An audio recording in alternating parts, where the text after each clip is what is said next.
اكتشفت ان اسكندرية اكتر مكان فيه مقابر للرومانيين. يعني اسكندرية كلها مقابر للرومانيين. كويس اوي، الحمد لله ان في مقابر للمصريين.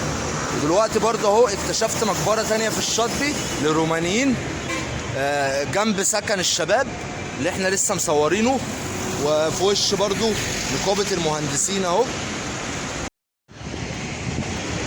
دي برضه يا جماعة مقابر رومانية، والمقابر الرومانية دي السكن بتاع الشباب اهو في وشنا اهو.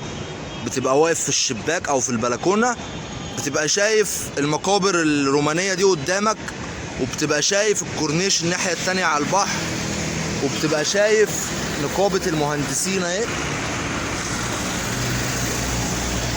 والمقابر الرومانية دي تحت الانشاء، لسه تحت الانشاء، لسه بيعمروا فيها، فطبعا ما ينفعش حد يدخل يصور فيها من جوه، يعني لسه بتترمم وبتتعمر لسه.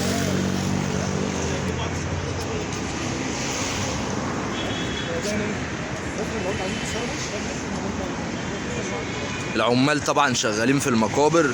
في وش مننا الناحية التانية كازينو الشاطبي.